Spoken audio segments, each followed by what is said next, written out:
Og tak fordi vi må være en del af jeres netværksarrangement med sådan en lille videohilsen fra Danmark her.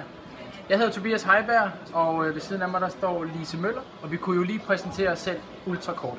Ja, jeg hedder Lise Møller, og jeg underviser på læreruddannelsen i faget dansk, men jeg har også samtidig arbejdet rigtig meget med digitalisering i forskellige typer af projekter, blandt andet med kompetenceløft af lærere ude i praksisfeltet. Ja, og jeg er også underviser på læreruddannelsen. Jeg underviser i de pædagogiske fag, og har ligesom Lise haft rigtig meget at gøre med kompetenceudvikling af lærere ude i folkeskolen, men også lektorer på læreruddannelsen i forhold til, ja, vi kalder det i hvert fald her, lærerfaglig teknologiforståelse, altså det at kunne arbejde med teknologier i en lærerfaglig kontekst. Og lige præcis derfor har vi også inviteret jer indenfor i det her Future Classroom Lab, hvor vi står lige nu. Som... Jeg rykker lidt. Ja, det gør. Tada! Det kan I se. Det er vores logo. Lige her efter sommerferien, altså i august måned, er Professionshøjskolen UCC, hvor vi er ansat og hvor vi har læreruddannelse. Vi er lige flyttet ind i et helt nyt hus. Et kæmpestort campus, hvor vi har samlet pædagoguddannelse, læreruddannelse, tegnsprogstolke og en masse andet. Så vi har helt nye faciliteter, og i den nye facilitet har vi indrettet det, vi kalder for et Future Classroom Lab. Og det kunne vi godt tænke os at vise jer en lille smule rundt i og fortælle jer om filosofien bagved. Og så kommer vi også til at sætte nogle ord på, hvordan vi har bygget en læreruddannelse, der sådan i særlig høj grad har fokus på det at udvikle lærerfaglig teknologiforståelse. Og den kalder vi Future Classroom Teacher. Præcis. Så 5 minutter med Future Classroom Lab og Future Classroom Teacher. Skal vi starte med Future Classroom Lab? Ja, det synes jeg. Godt. Vi går lige en tur rundt her. Vi tager kameramanden med rundt.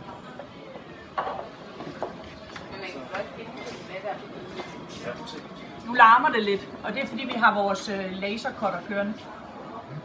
Her der ser I en model, som er den model, vi arbejder efter, når vi indretter de teknologiunderstøttede læringszoner, som der er her i Future Classroom Lab. Lige om lidt, så skal vi nok lige se rundt i faciliteten. Men her i Danmark i hvert fald, der er det sådan, at der lige nu er rigtig meget offentlig debat om det her med, om elever for eksempel skal lære at kode. Hvad er det for eksempel et computercurriculum, vi måske skal have i folkeskolen. I realiteten synes vi, at den diskussion her til lands er en lille smule snæver. Det handler meget om kodning, det handler meget om computing.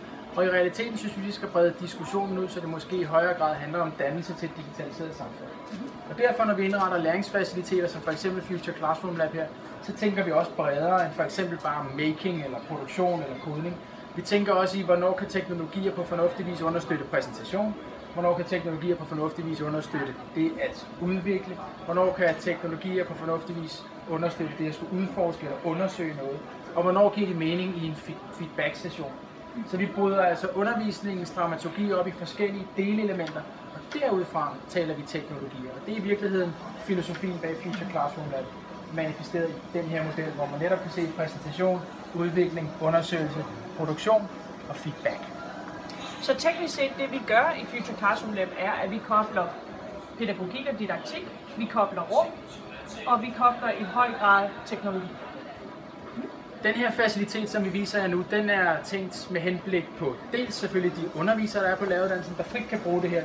Dels til at kompetenceudvikle sig og være nysgerrige på teknologier, og lære dem at kende, men selvfølgelig til de studerende, som et frit og åbent sted, men også et sted, hvor vi laver uddannelser. Og det vil sige, at det her det er også et undervisningsrum, hvor vi har studerende fra pædagog og læreruddannelse simpelthen konkret at have deres undervisning i de her faciliteter. Så på den måde bryder vi jo i høj grad søjlerne ned imellem de enkelte professioner i mange spændende samarbejdssessions. Et eksempel kan for eksempel være vores digitale mediepatruljer DigiGuides, hvor de studerende arbejder sammen på tværs af professioner. Prøv at komme med herover en gang, fordi så kan vi vise jer nogle af faciliteterne. Sådan her har vi valgt at indrette noget af vores Future Classroom Lab. Det I ser bag os lige nu er del af det, vi kalder vores produktionszone, hvor vi har sådan nogle produktions- og maker-teknologier, masser af making, little bits, 3D-printer, herinde bagved har vi lasercutter. Og herover bag os i lokalet, bare følg med.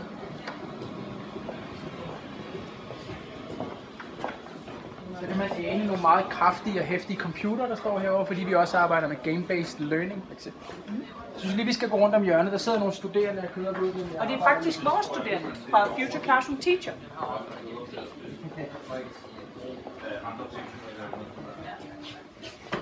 Heromme der har vi selvfølgelig også en sektion, hvor vi har en masse Lego, masser af Lego Mindstorms, Lego Redo og en masse andre ting, men også helt ned daginstitutionsøjenhøjde, altså sådan Duplo-baseret Lego Education produkter.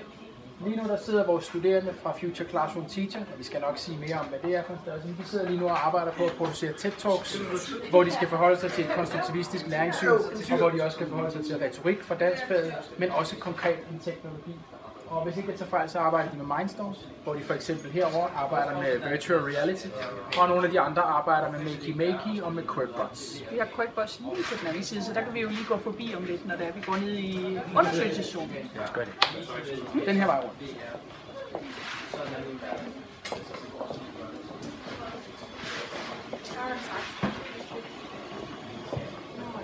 Ja, vi skal vel også have en eller anden... Lige her sidder de netop og arbejder med QuickBots. Og de elsker det. Hils på Norge. Hallo, hej. Det er godt. Nu bevæger vi os længere ned i Future Classroom Lab. Ideen er ganske sådan, som vi viste på modellen herovre, at vi har inddelt rummet i forskellige zoner, og vi kommer til at gå igennem nogle af zonerne nu. Jeg tror egentlig bare, at vi går herover i udviklingszoner, så stopper vi der, ikke? Vi gør det. Måske lige præsentation. Her er vi i udviklingszonen, og filosofien er jo igen at bryde de her delelementer af undervisningen ned i nogle delkomponenter, som vi også kan bruge sådan helt praktisk i den måde, vi underviser vores studerende på. Og det vil sige her, der er det måske sådan noget som netop udvikling af forskellige idéer, prototyper, og det vil sige, at vi arbejder ikke kun med sådan helt klassiske digitale teknologier, men vi er også ude i pap, og jeg skal komme efter dig. Der er alt muligt, som mere papmaché og håndholdt. Skal vi gå videre med? Ja, det synes jeg. Måske også lige vise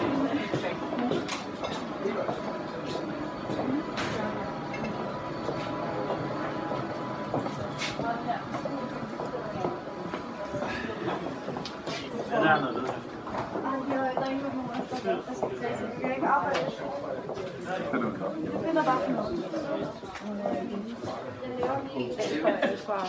Det I for eksempel ser her, det er en af vores feedback-klubber, og herinde der kan man jo selvfølgelig dels arbejde undersøgende med det problem, den udfordring man er ved at løse, men herinde der kan der også foregå feedback. Det vil sige, når man er i gang med en given opgave, så vil der hele tiden være feedback-iterationer, hvor man får lov til at præsentere det, man er i gang med lige nu, men også får en anden form for feedback på den proces og den problemløsning, som man har sat i gang.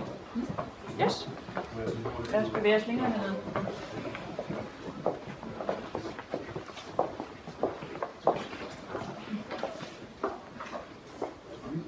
Hernede der er vi nået til præsentationszonen, som er det sted, hvor vi jo arbejder med forskellige typer af præsentation. Det kan både være både digitale tavler, men i virkeligheden også lige så godt af forskellige whiteboard-tavler. Det kan skaleres meget, meget smalt, så man kan have 3 personer, der præsenterer for hinanden. Det kan også skaleres meget, meget stort, så man kan have 25-30 mennesker. Og lige inde på den anden side af væggen har vi et auditorium til 100 mennesker. Så hernede i den her ende, der arbejder vi altså med forskellige præsentations- og formidlingsformer. Og det gode ved det rum er netop størrelsen, altså at størrelsen giver mulighed for at lave alle mulige fleksible indretninger. For eksempel har vi haft en retorisk battle hernede, hvor vi kunne lave det hele til en form for fight club for de studerende, altså i sproget kan man sige. Altså i det hele taget skabe nogle nye læringsrum i den her ret store zone.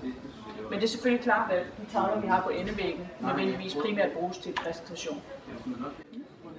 Som afrunding på vores videohilsen her, vil vi gerne fortælle jer lidt om vores tanker bag ved Future Classroom Teacher. Future Classroom Teacher er det, vi her i UCC kalder en toning. Det betyder, at vi har trukket lidt i læreruddannelsen i en særlig retning, og som vi nævnte før, så er den retning i en teknologisk retning. Men det betyder også, at vi på den ene side har at gøre med en almindelig læreruddannelse, der er bundet til nationale kompetencemål i nogle fag, og på den anden side har at gøre med nogle personligt indrettede studieordninger, der trækker i den her anden retning. De fag, der er i spil lige nu, det er fagene engelsk overbygning og dansk overbygning. Og det er sådan set ikke tilfældigt, at de 2 fag blev valgt, fordi vi nødvendigvis valgte de fag, hvor der var størst søgning på læreruddannelsen, og de fag, som måske ikke lige umiddelbart lå til højrebenet i forhold til teknologi.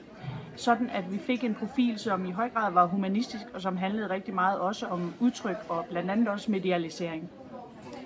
Og nu ved jeg jo ikke, hvordan det er i Norge, men hvis vi skal være ærlige her til lands, så har vi haft nogle udfordringer med at udruste de studerende med tilstrækkelige lærerfaglige teknologikompetencer til for alvor at kunne byde konstruktivt pædagogisk didaktisk ind når de er færdige og skal være lærere i skolen.